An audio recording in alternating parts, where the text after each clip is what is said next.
Assalamualaikum warahmatullahi wabarakatuh. Salam sejahtera, shalom, om swastiastu, namo buddhaya, salam kebajikan.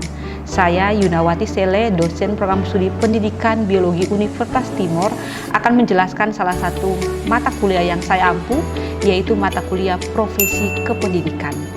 Mata kuliah ini merupakan mata kuliah wajib yang diberikan bagi mahasiswa semester 4 dengan kode mata kuliah ini yaitu VIP 24140.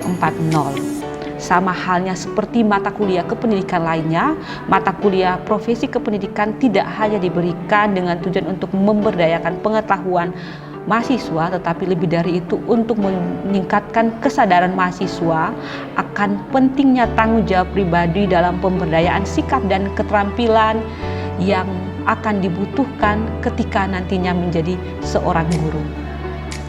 Mata kuliah ini memiliki beberapa CPMK. Yang pertama, mampu menunjukkan sikap bertanggung jawab atas pekerjaan di bidang keahliannya secara mandiri. Yang kedua, mampu mempunyai ketulusan, komitmen dan kesungguhan hati sebagai tenaga pendidik dan tenaga kependidikan. Yang ketiga, mampu menguasai konsep teoritis dan pengelolaan tenaga kependidikan guna peningkatan profesionalitas. Yang keempat, mampu menunjukkan kinerja mandiri, bermutu dan terukur. Dan yang kelima, mampu melaksanakan kajian terhadap masalah tenaga kependidikan dan tenaga pendidik di Indonesia. Beberapa materi yang dipelajari dari mata kuliah ini yaitu yang pertama, konsep dasar profesi kependidikan. Yang kedua, pendidik dan tenaga kependidikan. Yang ketiga, kompetensi guru profesional. Keempat, tugas pokok, hak dan kewajiban guru. Yang kelima, kode etik dan organisasi profesi guru. Yang keenam, perlindungan dan penghargaan bagi guru. Ketujuh, pengembangan kompetensi guru. Kedelapan, penilaian kinerja guru. Dan yang kelima, problematika profesi kependidikan di Indonesia. Sistem perkuliahan yang digunakan yaitu secara tatap muka atau luring dan secara daring dengan menggunakan Google Classroom dan Google Meet. Untuk mempermudah komunikasi, kami juga mempunyai grup WhatsApp. Di dalam grup WhatsApp itu kami bertukar informasi dan juga melakukan diskusi untuk topik-topik perkuliahan yang akan dibahas. Metode pembelajaran yang digunakan yaitu metode diskusi, tanya jawab, penugasan, perkuliahan berbasis RQI atau Reading, Questioning, and Answering, perkuliahan berbasis jigsaw, perkuliahan berbasis masalah, dan perkuliahan berbasis penggunaan aplikasi Screencast-O-Matic. Terkait dengan interaksi saya sebagai dosen dan mahasiswa, saya memiliki komitmen untuk terus membangun interaksi yang positif dan menyenangkan, sehingga membantu mahasiswa untuk terlibat dalam proses pembelajaran. Saya juga selalu meminta mahasiswa untuk tidak takut berbicara di dalam kelas, karena walaupun mahasiswa memiliki kemampuan akademik yang rendah, tetapi dengan kemampuan yang baik, maka mahasiswa dapat mencapai hasil yang maksimal pula. Terkait dengan sistem penilaian, ada teknik tes dan non-tes yang dilakukan. Tes diberikan untuk menilai pengetahuan mahasiswa, sedangkan non-tes diberikan untuk menilai sikap dan keterampilan mahasiswa selama perkuliahan. Sebagai dosen, saya sangat menghargai mahasiswa yang berusaha untuk aktif di dalam kelas, berusaha untuk terus mengerjakan tugas dan terlibat dalam kelas memaksimalkan potensi yang dimiliki. Kenapa? Karena saya memiliki asumsi bahwa tidak semua mahasiswa mempunyai kemampuan akademik awal yang sama, tetapi dengan usaha yang maksimal, saya percaya bahwa kendala atau kekurangan yang dimiliki dapat diatasi. Namun untuk penentuan nilai akhir, bobotnya akan mengikuti bobot yang ditentukan oleh Universitas Timor, yaitu tugas 15%, kuis 10%, aspek partisipasi dan kepribadian 15%, UTS 30%, dan UAS sebesar 30%. Berikut akan saya paparkan video pembelajaran yang menunjukkan bagaimana interaksi saya selama proses perkuliahan dengan mahasiswa. Selamat pagi. Selamat pagi, Bu. Bagaimana kabar kalian hari ini? Baik. Oke, sebelum mulai perkuliahan, satu orang pimpin kita dalam doa dulu.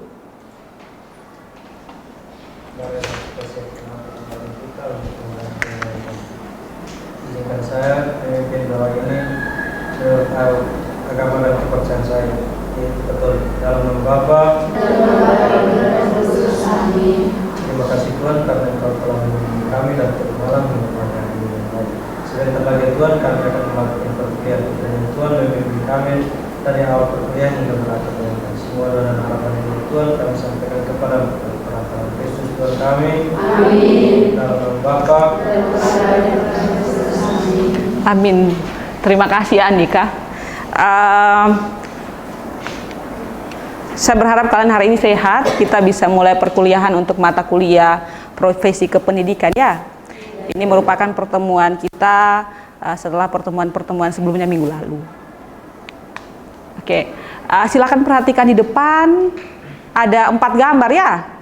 Oke, kira-kira apakah ada yang bisa menjelaskan tentang gambar ini?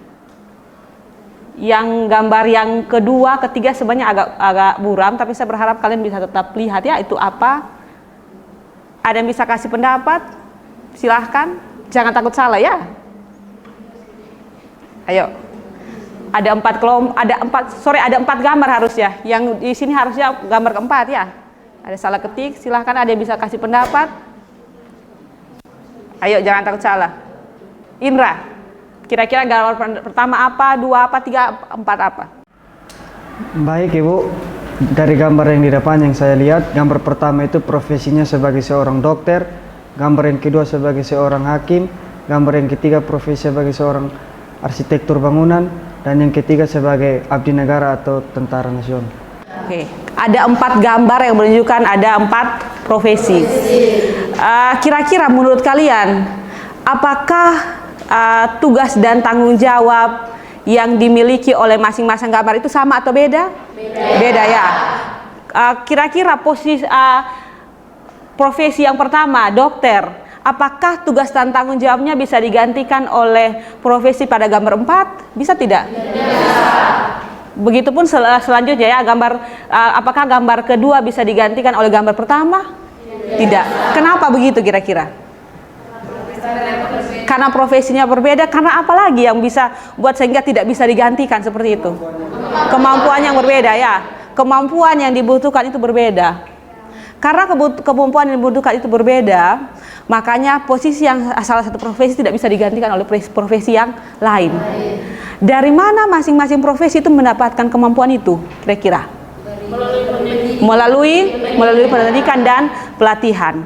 Oke, jadi kalian masih ingat penjelasan minggu lalu tentang profesi? Apa itu ciri utama dari profesi? Ada yang masih ingat? Selain melalui jalur pendidikan, ada syarat yang lain lagi tidak? Apa kira-kira? Saya rasa kita sudah pernah pelajari ini. Selain membutuhkan keahlian dan pelatihan khusus, punya yang namanya kode etik itu berisi aturan ya yang harus diikuti. Kemudian punya apa lagi yang menaungi?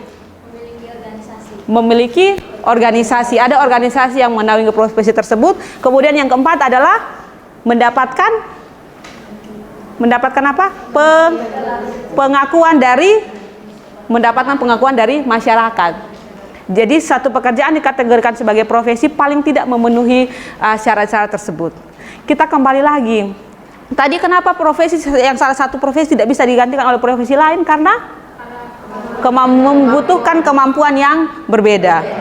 Nah, kalau terkait dengan pendidikan, apakah di dalam proses pendidikan misalnya guru itu membutuhkan adanya satu kemampuan? Ada tidak? Ada. Kemampuan apa saja? Ada yang ingat? Kemampuan apa saja? Kemampuan pedagogik, kemudian apa lagi? Kepribadian, sosial, dan profesional. Oke, ada 4 kemampuan yang harus dimiliki oleh guru. Nah, 4 kemampuan yang akan dimiliki oleh guru itulah yang akan menjadi materi kita hari ini. Jadi pertemuan hari ini kita akan mempelajari tentang apa tadi? Kompetensi profesional guru. Dengan tujuan yang dicapai, yang pertama itu adalah melalui pembelajaran perkuliahan berbasis jigsaw, itu kalian menunjukkan tanggung jawab kalian untuk melaksanakan perkuliahan. Yang kedua adalah melalui perkuliahan berbasis jigsaw, kalian mampu untuk menjelaskan pengertian dari kompetensi guru. Dan yang ketiga itu adalah melalui perkuliahan berbasis jigsaw, kalian mampu untuk membedakan kompetensi pedagogik, kompetensi kepribadian, kompetensi sosial, dan kompetensi profesional. Oke. Sampai sini bisa diikuti ya? Bisa. Oke. Berikutnya, kita akan masuk yang pertama mengenai pengertian dari kompetensi guru. Tadi kan kalian sudah ada kata kunci bahwa kompetensi, kata kuncinya adalah kemampuan. Kalau kompetensi guru berarti kemampuan guru. Kemampuan guru untuk apa kira-kira? Ayo satu orang angkat tangan. Kemampuan guru dalam melaksanakan proses pembelajaran. Kemampuan guru dalam melaksanakan proses pembelajaran. Oke, terima kasih, baik sekali. Jadi kemampuan guru dalam melaksanakan proses pembelajaran. Apakah cuma merencanakan saja? Apakah cuma melaksanakan saja? Melaksanakan tentunya harus merencanakan. Oke, merencanakan ya, kemampuan guru untuk merencanakan, melaksanakan, apalagi? Ya, silakan. Mengevaluasi. Terima kasih Andika. Ada yang lain lagi? Merencanakan, melaksanakan, mengevaluasi, dan yang berikutnya adalah melakukan penilaian. Kan kalau kita sudah melakukan evaluasi berarti kita sudah melakukan penilaian ya. Nah, evaluasi dan penilaian itu ketika kita sudah lakukan evaluasi, kita sudah lakukan penilaian, manfaatnya apa? Manfaatnya apa, yuk? Mengetahui perkembangan siswa, kita bisa mengetahui apa yang baik yang sudah kita lakukan dan apa yang perlu untuk diperbaiki. Jadi, kompetensi guru itu terkait dengan bagaimana guru merencanakan, melaksanakan, mengevaluasi, dan melakukan tindak lanjut sebagai upaya untuk perbaikan kualitas pembelajaran dilakukan. Nah, kompetensi guru itu juga tidak secara umum terkait dengan, tidak hanya terkait pada aspek pengetahuan guru, tetapi ada yang lain selain pengetahuan, keterampilan, dan juga sikap guru. Jadi kemampuan guru baik itu terkait dengan pengetahuan, sikap, dan keterampilan, itu yang akan kita pelajari dari pertemuan hari ini. Secara umum, makna atau arti dari kompetensi guru seperti itu. Jadi kemampuan yang harus dimiliki guru untuk bisa merencanakan, melaksanakan, mengevaluasi, dan melakukan tindak lanjut. Dan hal itu terkait dengan pengetahuan, apalagi sikap dan keterampilan guru. Oke, ini ada pertanyaan pemicu.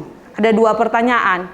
Yang pertama adalah, kalian silakan lihat pertanyaan ini. Kemudian silahkan ada yang bisa kasih pendapat. Terutama yang kedua, ada tidak hubungan antara tujuan pendidikan nasional dan kompetensi guru? Ya, ada yang bisa kasih pendapat? Ayo. Jadi kalian lihat tujuan pendidikan nasional, kalian bisa lihat tujuan pendidikan nasional adalah, ada yang bisa bisa baca? Titus. Tujuan pendidikan nasional adalah untuk mengembangkan potensi peserta didik agar menjadi manusia yang beriman dan bertakwa kepada Tuhan Yang Maha Esa, berakhlak, mulia, sehat, berilmu, cakap, kreatif, mandiri, dan menjadi warga negara yang demokratis serta tanggung jawab. Oke, jadi ini tujuan pendidikan nasional ya. Secara umum tujuan pendidikan nasional itu adalah untuk membangun relasi antara siswa dengan siapa? Dengan Tuhan, dan siswa dengan sesama. Dan untuk bisa bangun relasi, siswa itu juga diberdayakan potensinya. Secara umum seperti itu.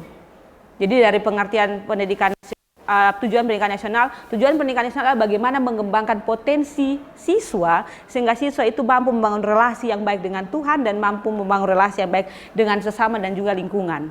Nah, kira-kira kalau tujuan pendidikan nasional seperti itu, ada tidak hubungan dengan kompetensi guru? Ada, silakan adik. Baik, dari saya hubungannya dengan kompetensi guru. Seorang guru mampu mendidik siswa itu menjadi seorang pribadi yang lebih baik lagi. Jadi itu terkait dengan kemampuan guru ya. Jadi kalau guru punya kemampuan yang baik, berarti guru bisa fasilitasi siswa untuk bangun potensi. Tapi apakah guru adalah satu-satunya yang mempengaruhi keberhasilan siswa? Tidak ya. Bukan satu-satunya, tetapi memiliki peranan yang penting. Oke. Setelah ini kita model pembelajaran kita adalah model pembelajaran Jigsaw. Itu model pembelajaran yang akan menuntut kalian untuk aktif. Jadi setelah ini nanti tahapannya itu yang pertama kalian silakan buat kelompok asal. Serasa ini kalian sudah duduk berdasarkan kelompok asal ya. Kelompok asal, kemudian berikutnya adalah kalian silakan buat kelompok ahli. Kelompok ahli itu harus ada perwakilan dari masing-masing kelompok asal. Jadi tahapannya adalah kalian silakan duduk. Setelah dari kelompok asal kalian bentuk kelompok ahli. Dalam kelompok ahli kalian silakan berdiskusi sekitar 10-15 menit. Kemudian setelah diskusi kalian balik lagi ke kelompok kalian asal kalian untuk mempresentasikan apa yang kalian dapat di kelompok ahli. Oke, bisa ya? Bisa. Oke.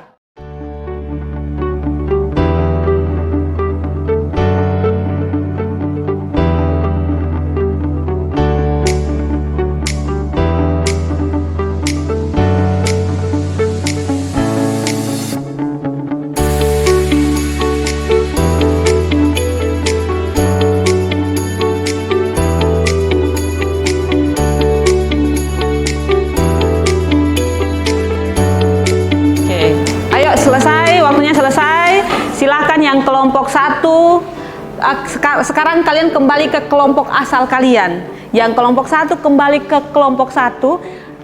Posisinya seperti ini saja biar lebih enak dilihat. Kelompok 1 di sini, kelompok asal 1 di sini, kelompok asal 2 di sini, kelompok asal 3 di sini, kelompok asal 4, asal 5, asal 6. Silahkan kembali.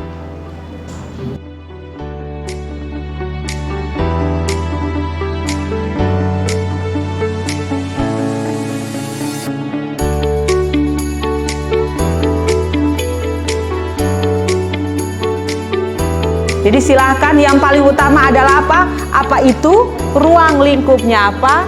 Urgensinya apa? Silahkan 10 menit juga, 10-15 menit. Setelah itu nanti ada satu kelompok yang presentasi. Ayo. Ini kelompok, tadi yang kelompok ahli 1 mana? Oke, silahkan presentasi. Misalnya silahkan, oh teman-teman ini kompetensi pedagogi itu maknanya ini. Ini juga, silahkan. Mulai dari kelompok yang tadi dari kelompok ahli 1, silakan presentasi. Oh teman-teman, kompetensi pedagogi ini maknanya, urgensinya ini.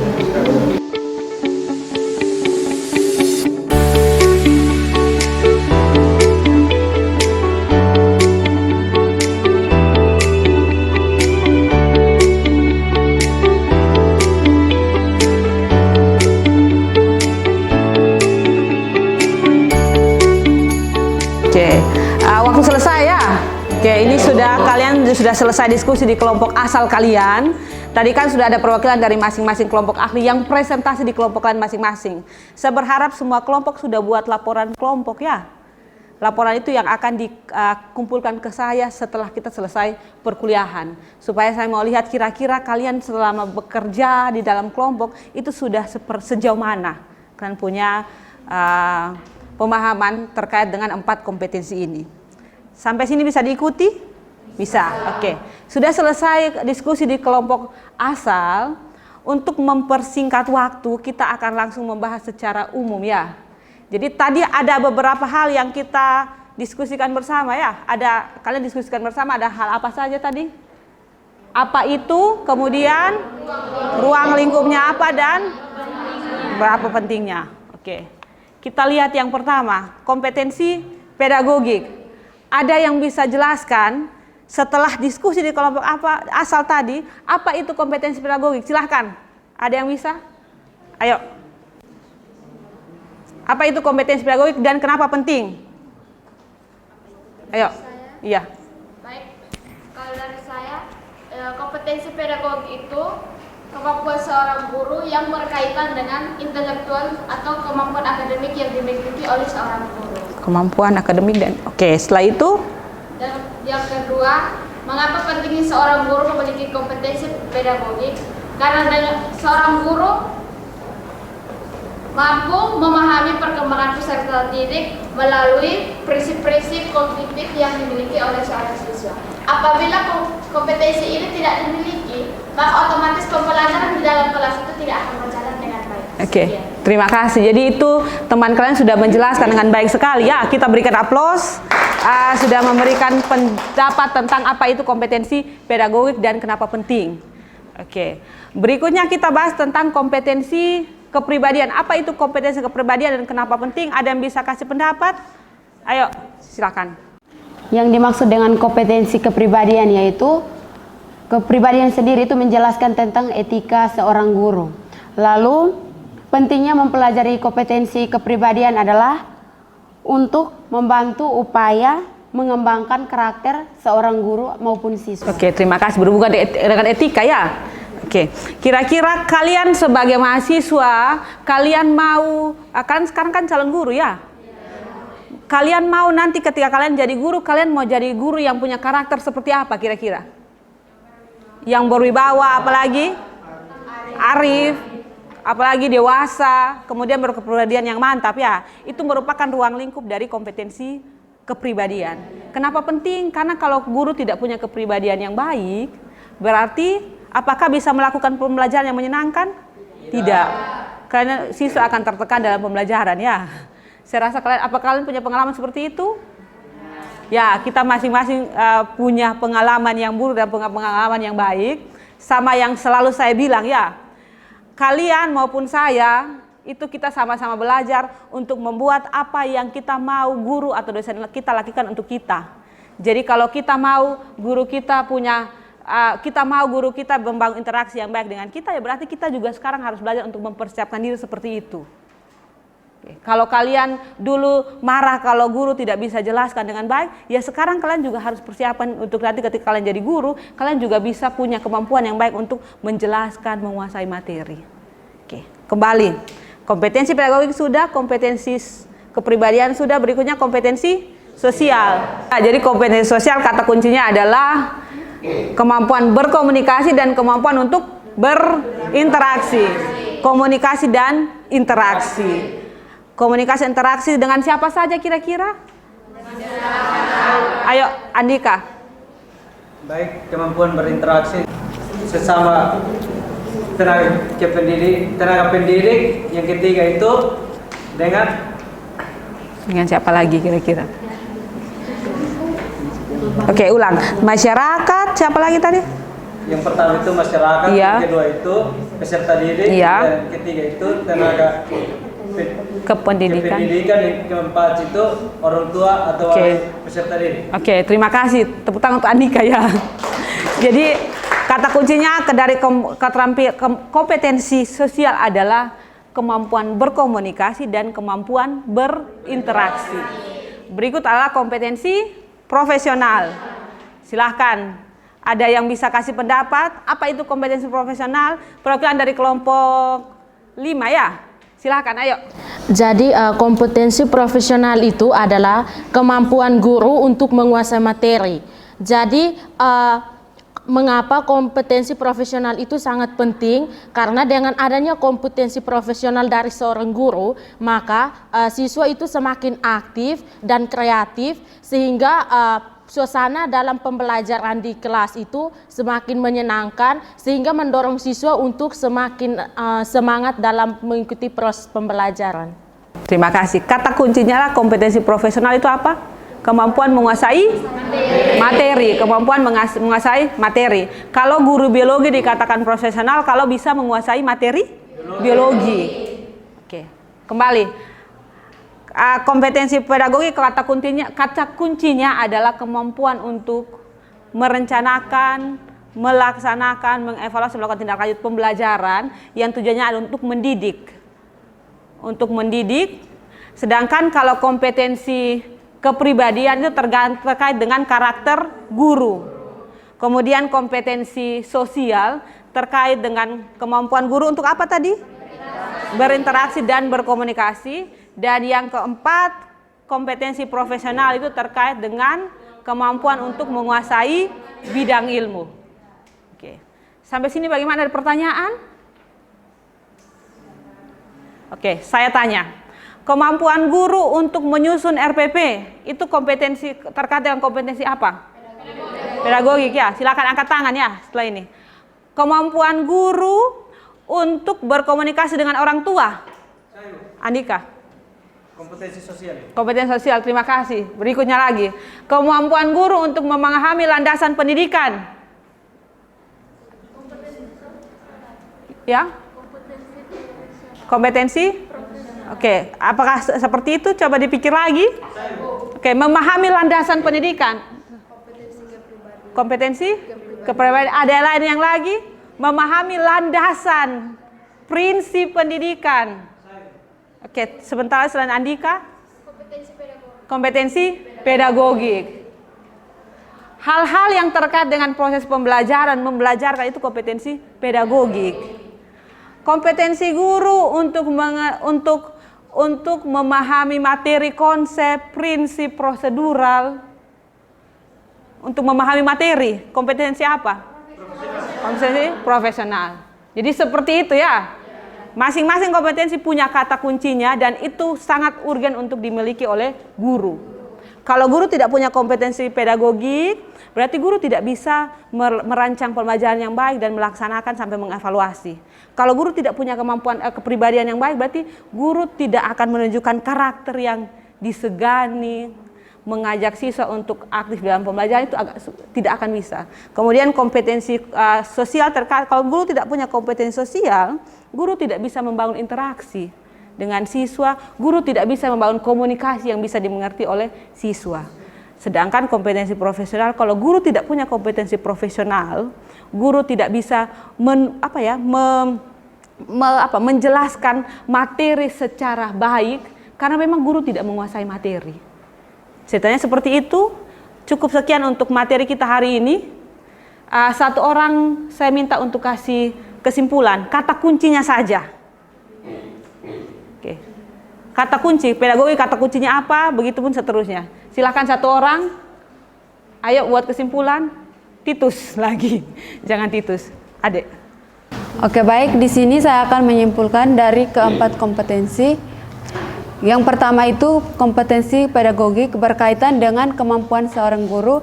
Yang kedua itu kompetensi kepribadian merupakan kemampuan yang mencerminkan kepribadian yang mantap dan stabil untuk menjadi teladan bagi peserta didik. Yang ketiga itu kompetensi sosial, yaitu kemampuan guru untuk berkomunikasi dan berinteraksi dengan siswa.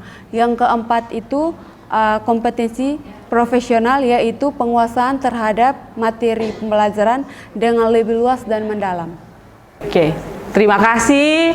Jadi hari ini kita belajar tentang kompetensi guru. Mulai dari pengertiannya, kemudian mulai kita membedakan 4 kompetensi guru, yaitu kompetensi pedagogik, kepribadian, sosial, dan profesional. Sampai di sini ada pertanyaan? Tidak ada. Kalau tidak ada, silahkan kalian persiapkan diri untuk pertemuan kita minggu depan ya. Oke. Satu orang pimpin kita dalam doa dulu. Tadi Andika sudah, satu orang lagi. Oke. Silahkan. Ibu dan teman-teman semua, marilah kita tinggalkan segala kesibukan kita untuk menghadap Tuhan dalam doa. Sebelumnya izinkan saya memimpin doa ini menurut ajaran agama Katolik. Marilah berdoa dalam nama Bapa dan Putra dan Roh Kudus. Amin. Terima kasih untuk hari ini ya. Terima kasih kalian sudah mau untuk berusaha. Percayalah kalau apa yang kita lakukan tidak akan pernah sia-sia ya, kalau kita lakukannya dengan tulus ya. Sampai ketemu di pertemuan berikutnya. Selamat siang.